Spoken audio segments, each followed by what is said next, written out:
ACC Tip Off is underway, meaning basketball season really is almost here. Crazy to think about. We're going to talk about some of the expectations or lack thereof that we have of certain teams, both men and women. We're also going to read your comments. As promised, Kenton Gibbs gets to lead that charge. So, boy, be careful what you wish for.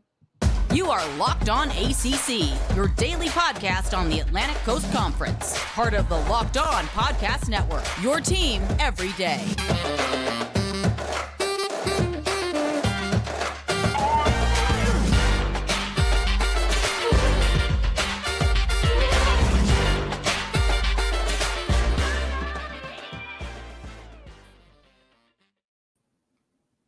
What's going on, everybody? Welcome to today's edition of Locked On ACC. I'm your host, Candace Cooper, joined by Kenton Gibbs of Locked On Wolfpack. Each and every day, you can find us wherever you listen to podcasts. Make sure you download, subscribe to the pod. We always thank you when you come and join the fun. Today's episode is brought to you by FanDuel Sportsbook, official sportsbook of Locked On.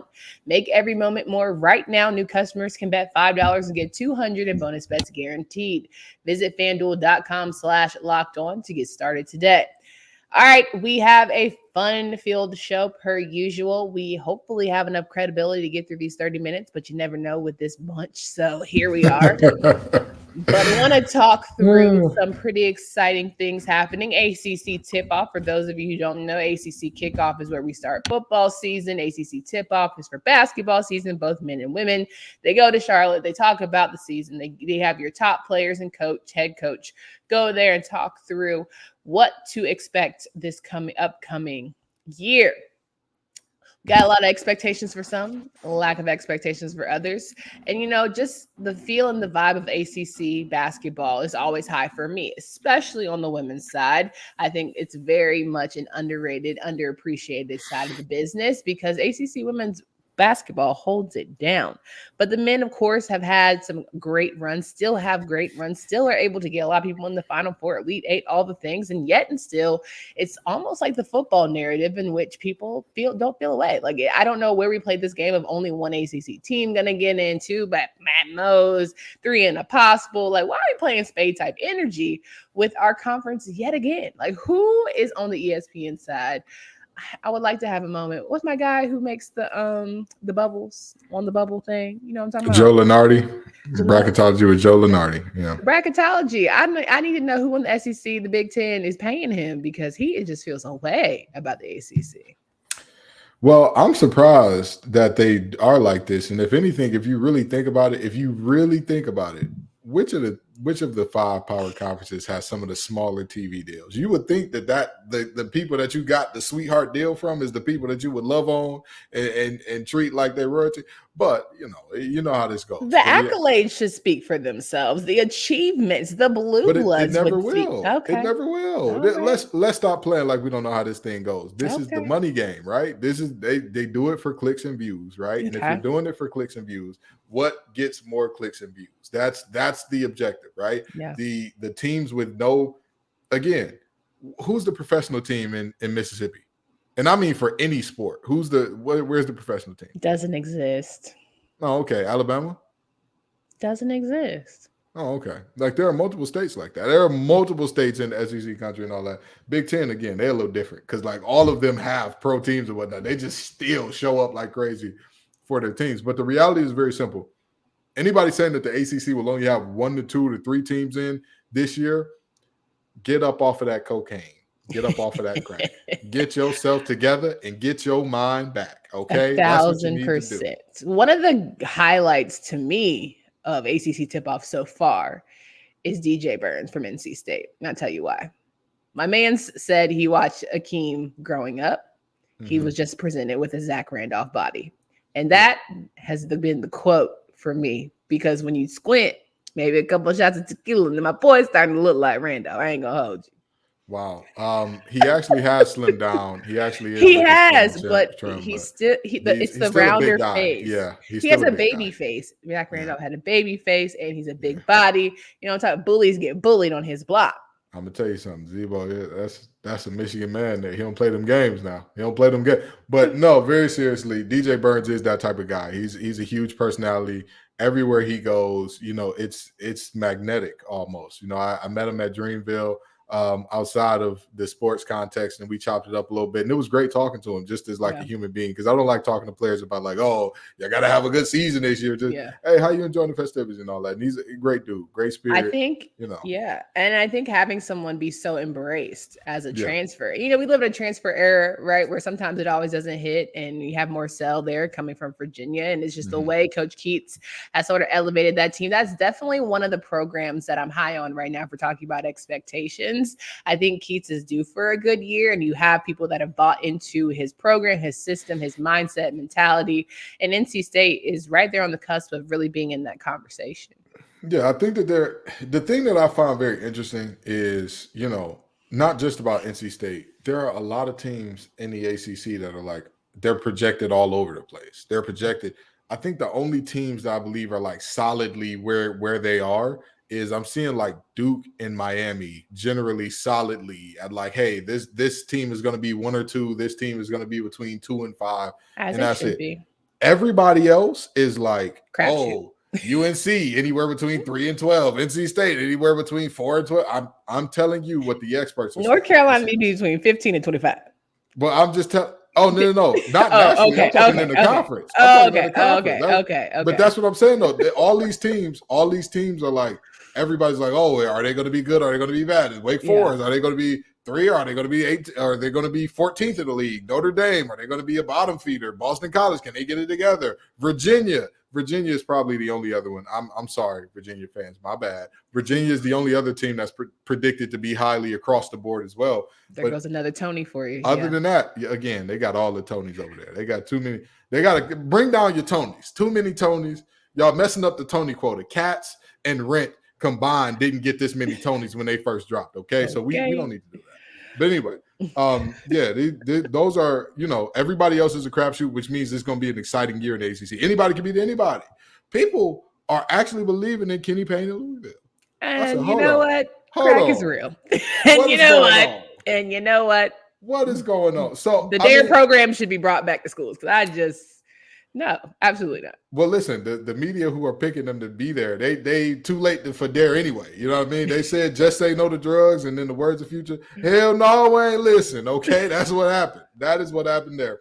But very seriously, this is going to be an exciting year for the conference. I don't think that this is going to be a chalk year at all, because we've seen out of multiple teams the ability to beat the best. Yeah. And we've seen out of the best teams the ability to look fraudulent.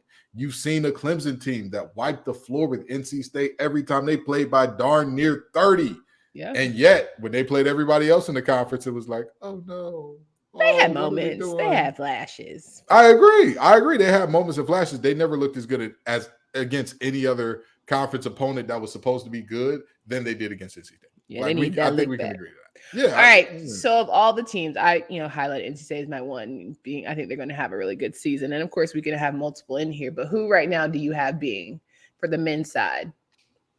Well, I'm gonna make this the best of the best. I'm gonna make this easy, and if I'm wrong, then a lot of people are gonna be wrong with me. I think that Duke really is a really good team. Jeremy Roach, I don't know why he was playing around talking about he gonna go to the NBA and all that. Brother, you're a college guard. Let's be honest with ourselves, okay? You're not ready to learn Italian yet. You're not ready to learn Portuguese yet. Brother. I can't stand you. Come on back. You know what I mean? But I think he's a baller, though. I think that front court that they have, massive. This is a team that I'm looking at in terms of Duke that I'm saying John Shire has kept the ball rolling from where Coach K gave it to him. It's not like they needed multiple years to rebuild or whatever the case may be. He came out the gates hot as fish grease, and he's keeping it rolling. Now, obviously, he wasn't as hot as his crosstown rivals in Hubert Davis and all that, but also he's had a little bit more sustained success in terms of the level that he's been at and the level that they've been at since he's been there. It hasn't been like we're good, and then, we're dropped, and then, we should be good again type deal. So, well, you really drinking that Kyle Filipowski juice, huh? Absolutely. Now, Kyle Filipowski is an NBA player. He is going to be playing in the NBA one day. I am fairly Mr. Popeyes himself. All right, cool. Got it. Heard you. Like anytime you get a little Bojangles shade, you're not good in my book. I'm just gonna say that. Bojangles shade. What did he say about Bojangles? He preferred Popeyes. Oh, I mean, why is that surprising? Who doesn't prefer Popeyes to Bojangles? Are you crazy? You want that Oh, dry I'm sorry. biscuit? Oh, That dry biscuit? I'm Dry sorry. biscuit? I'm in North Carolina. I love Bojangles. It is the best chicken that there will ever be. Nobody I think does it like Bo does it. hush. I think that, depending on the transfer or the NCAA allowing the young man out, I think it's Reed the third, Efton from Wake Forest. I think that's going to make or break their season. Mm-hmm. I think that Virginia Tech is always that solid team. You never know what you're going to get.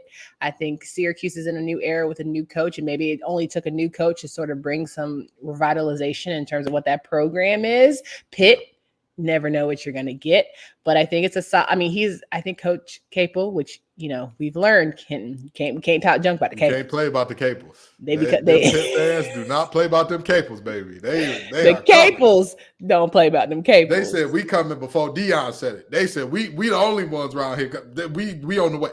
We on the way. Okay? The most head scratching teams to me, Florida State, because Coach Hamilton is such a solid coach. Yeah. And yet we struggle with, some of his very young programs staying healthy and all those things. Yeah. And I think that's really unfortunate for him in that team was bad last year, but look at how many players they had that were supposed to be playing big minutes, that were walking around in boots and slings. Any team, if you take away 3-4 players that were supposed to be playing meaningful minutes, they're going to be bad. That's just the reality of it. Virginia, I don't buy in until I see them in the postseason because, of course, you can play these low-scoring, extremely high defense. But what are you going to get knocked out by a Furman? You know what I mean? What are we doing here?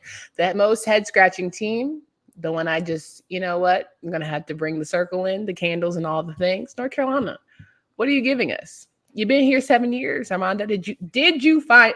I hope somebody asked. I know they didn't, but I'm gonna read it anyway. I'm gonna go back and look at it. Did you find a jumper in the offseason? Wait, he's back again? Yes. Oh, I thought he graduated. I thought, wow. First of all, he would have been in Barcelona had that happened. You would have seen him on somebody's two-way street had that happened. So he back. Where he gonna go? I'm sorry.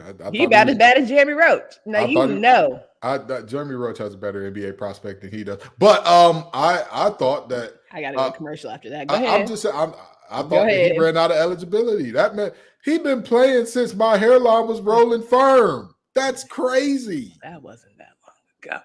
Help the church, Lord. Let's talk about our friends here at FanDuel. As we had mentioned, today's episode is brought to you by FanDuel. Snap into action.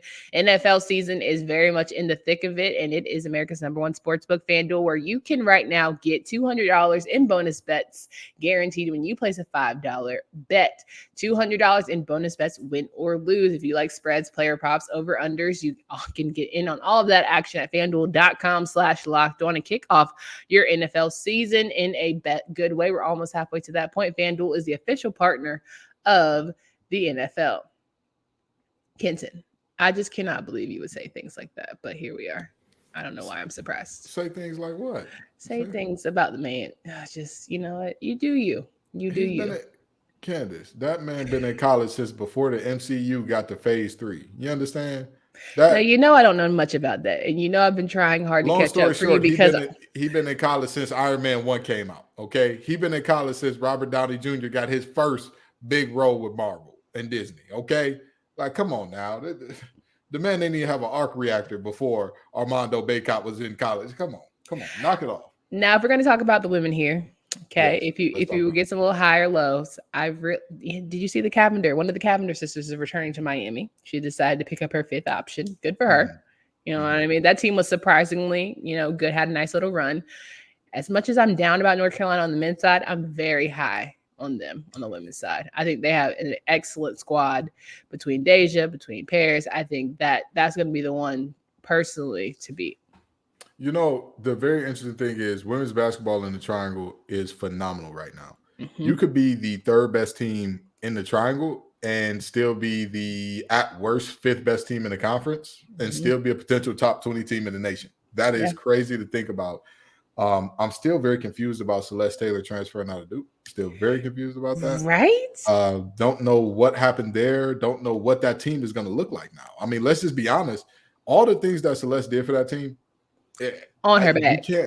you can't pretend like, oh, that's a small loss for that Duke team. Absolutely. But going forward from there, obviously, you got to talk about my girls. You know what I mean? NC State. You know what I mean? Hey, all I'm saying is I have heard nothing but phenomenal things about Zoe Brooks in this incoming freshman class. I heard they got a shooter. Listen, no, I'm not saying it. The Migos said it. They said they got a white boy to shoot like Kyle Korver. Wes Moore said, say less. I need me a player that is melanin division that can knock it down from deep. And guess what? The man got one in this freshman class, not to mention some of the transfers that he got can also stretch the floor out as well. And with the returners that they have coming back, I mean, that is primed to be a good team as well. It's very interesting to see what's going on here. But of course, we got to talk about the reigning champs. We got to talk about the Final Four. We can't disrespect Coach Kenny Brooks and his girl up there in Virginia Tech.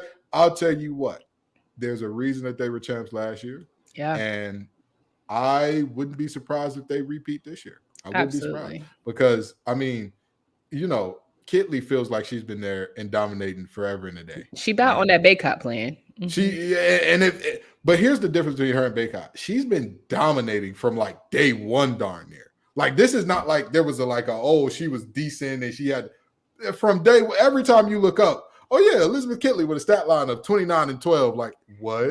I feel like that's how you thought about Baycott. What changed? No.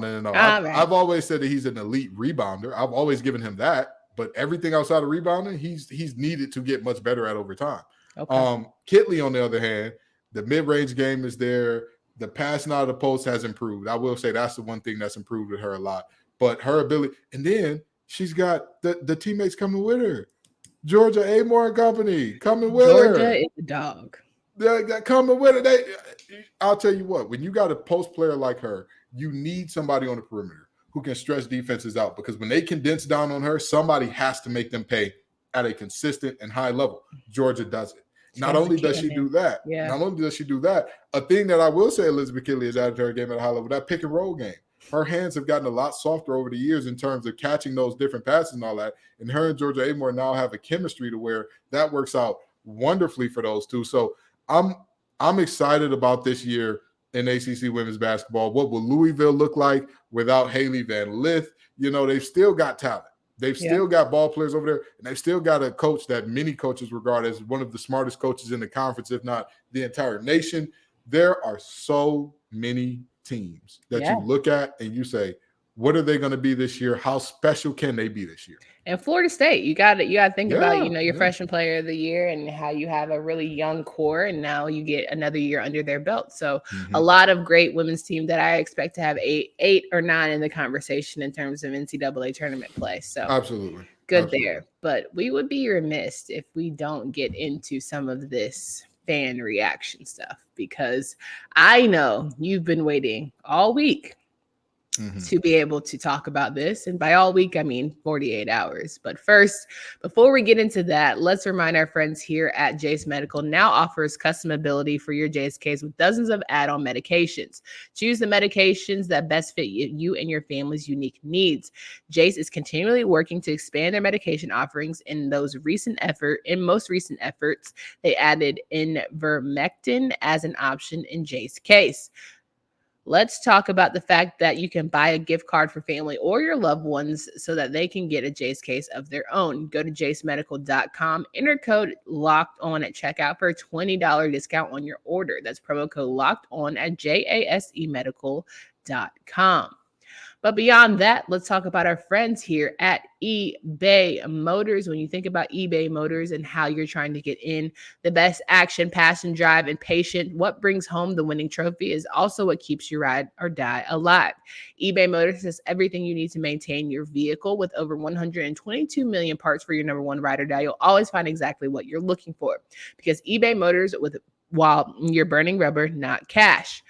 With all the parts you need at the prices you want, it's easy to turn your car into the MVP and bring home that win. Keep your ride or die alive at ebaymotors.com. Eligible items only. Exclusions apply. eBay guaranteed fit, only available to U.S. customers. We're wrapping it here with Kenton Gibbs, and here we go. I've given you the stage. Normally I'm leading this conversation, but I'm going to let you have it. Fan reactions. We're getting ready here in this football to talk about week 9. We have our community poll up and all the guidelines, but let's just sound off one more time. People always feel away after the power ranking show. People always feel away after we recap. So Kenton, the floor is yours. You know, here's the thing, okay? I am a person who believes in fairness, believes in balance, believes in, trying to do all the things in terms of giving everybody they shine. And so I want to make sure that this is as fair and balanced as I can do it. Okay. Because there are many people who, who felt like there were some questions that need to be asked. And lately, the questions have only been asked of me. And so I'm going to ask you some questions, and then I'm going to answer some of these questions that fans have of myself. Does that sound good to you, That sounds fair to me. Okay. So the first question that we have for you, Candace Cooper, are you preying on Florida State's downfall? Because that's what the fans are saying. The fans are asking. They're saying that Candace Cooper is preying on FSU's downfall. I'm just telling you. I'm just here to say that I have so many more important things to do with my day and time than to pray for the Seminoles' downfall, and make it very clear that when the ACC does good, we do better. So why would I pray for the one team that I feel like has the strongest chance of getting in the college football playoff and giving us conversations to have in the postseason for college football play, which we haven't had in a long time? Why would I root for that to not go well? I'm on your side. I'm nationwide, baby. I'm here to help. Okay. So F-Face 5727. You heard her. She said she's not praying on your downfall at all. She said she's not praying on your downfall. So let's take that. Let's accept it. Please. And let's go ahead and rock out with that. Yes. And now I'm gonna go ahead and take this next one because there was somebody who was very upset with me about my belief that Mario Cristobal mismanaged the clock. We got W.L. Thomas 8 here with here's just a little coaching insight on the end of regulation in the Miami game. Then let me know what decision you make. You have a all caps true freshman QB that's making his first career start in a game that you had to play call in a manner where you had to limit passes over 15 yards. You made a 10-point fourth quarter comeback based on 2 jump balls, second one underthrown. Your starting running back number 1 missed the game due to injury, got hurt on the previous play, and is on the sideline. You can choose try to throw the ball in hopes to get a field goal range, or go into OT at home in a game that your defense has been playing extremely well. So here's the thing. This must have really bothered you because that's long as hell. But go ahead. Here's the thing. In terms of those 2 jump balls and 1 being underthrown, what have I talked about with Clemson all year, saying this group is overrated? Overrated. They're secondary. And Kobe from Miami, was every time that ball was going up in there, it wasn't 50-50. It was more like 80-20. So with that being said, I don't care if you have Candace or myself back there. Go on and throw up that jump ball and see what happens. And here's why I say throw it up and see what happens. Let's just say, for kicks and giggles, Clemson intercepts the ball, right? Let's just say for kicks and giggles. He throws up a jump ball at about the 20, 15-yard line. It gets picked off. And now Clemson has the ball with 40, 30 seconds, 25 seconds left at their own 15. Are you scared of that team? Are you scared of Clemson in that situation? I'm not fearing them, no. Oh, okay. All right. Just a thought. And your offensive line has done well enough in pass blocking to where it hasn't been a problem so far. So that's just my takeaway. I'm just saying. That's just what I think. But now let's also look at another one who feels like they need to educate you. And let's go back to W.L. Thomas. Me? Yep. Okay. Candace, let me explain something to you. In fact, more appropriately, let me educate you because you clearly don't understand. When you get around week 5 or 6 of the season and you've already given up on your team, your season outlook can be described as miserable, and misery loves company. And that is why your co-host, Kenton, is determined to aggregate and annoy all the other fan bases. Candace, do you believe that your co-host has given up on his team's season? Do you believe that that's happened? Giving up is a strong word, but has lowered expectations. Absolutely. And do you want to get on people's nerves? You sure don't mind. I will say that. Okay. So W.L. Thomas, again, we got you on here twice. He's struck that nerve, okay? Let me explain something to you, brother. Mr. Just Willie. hop on over to Locked On Wolfpack sometimes. Hop on over to Locked On Wolfpack sometimes. Because if you did listen, you'd hear that I said NC State can lose every game going forward this season. They can also win every game. There's not a single game they have in front of them that I say, oh my God, is Clemson unwinnable? With what I just saw out of Clemson, you're not going to tell me that game isn't winnable. Wake Forest, is that game unwinnable? You're not going to tell me that. Virginia Tech, as much as I love Drones and Tootin, love them. Our 11 is better than their 11. Peyton Wilson is one of the baddest men on the planet, if you ask me. Okay. Is he playing? No, I'm just kidding. Jeremiah Trotter Jr. is the leading tackler for Clemson with 48 tackles. Peyton Wilson has 81. So that's just a little bit of reference. Is a little bit of education? A little bit of education. Okay. A little bit of education. Okay. So long story short, if we're talking about has Kenton given up on the season, UNC ain't beat us in over 1,000 days. Over 1,000 days. Now why am I in it? Why I got to? Because I'm saying for the rest of the season, if you said I gave up on the season, you just ain't been paying attention. Now, would I bet the house that NC State wins out or even wins the majority of these games? No. Would I bet the house that they lose a majority of these games? No. This NC State team is a team that has shown very high ceiling, very low floor. I do not know which NC State team I'm going to get each week. So I am not aggravating anybody's fan base. I just tell you what it is, what it ain't, what it could be, and what it can't. Candace, would you like another?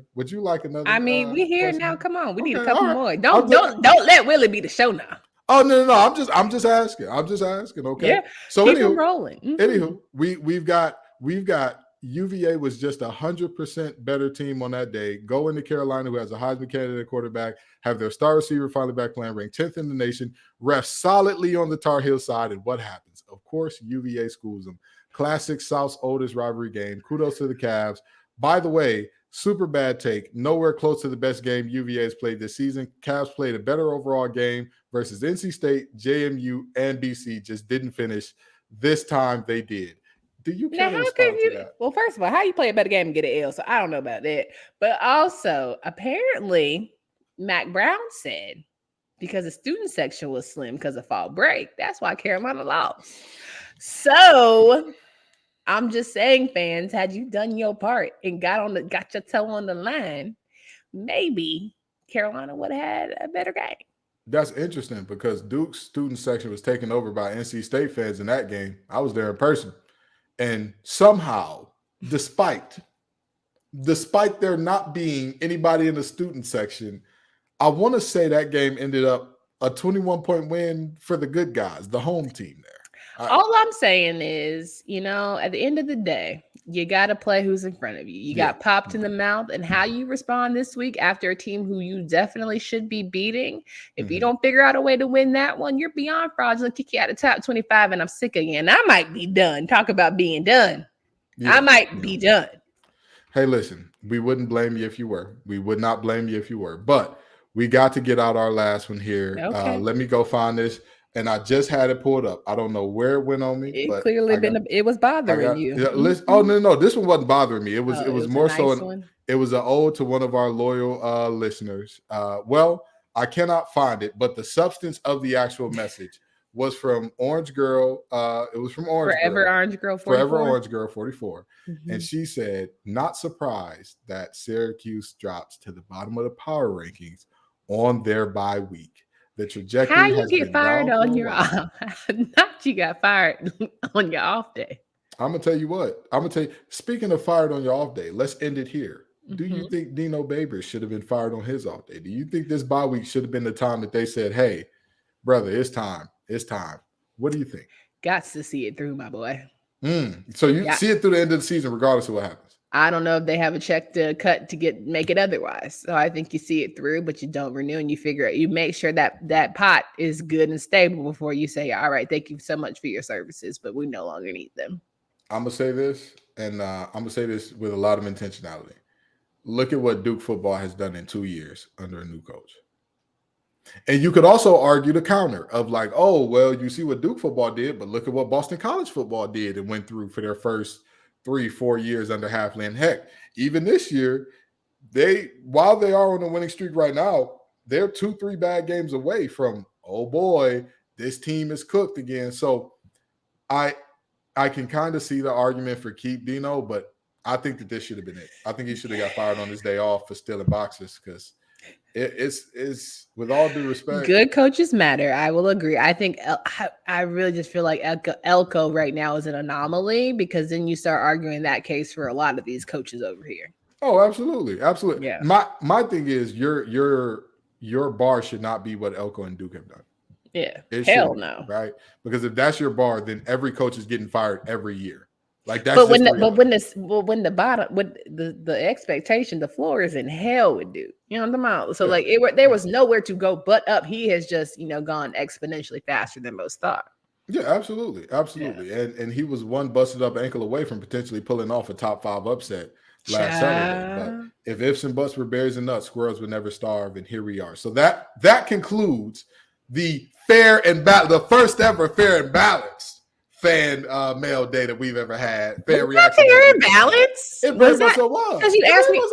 Okay. You got to ask some questions. I answered some questions. We went back and forth on this thing. Normally, as you said, they said you bald and you smell bad. They saying your team stinks, you stink, and your room look funny. That's what the fans saying. Don't jump me. It's not how I feel about you. It's just what the fans saying. Well, you know what? Maybe next week I'll try that method next week. We'll see how it goes. I'm glad that I've laid down the template for calling it even per se. Oh, okay. Yeah. Can't wait for next week. Can't wait. I promise you, it's gonna be so fair and balanced, baby. You just don't know. Let's do it. Oh, well, fans, we're here for week 9. We've got to get you ready, locked, loaded for that one. We'll give you the he said, she said, fans said votes and see how we shake out for week 9 ACC football. So make sure you tune into that. For Candace Cooper and Kenton Gibbs. Until next time.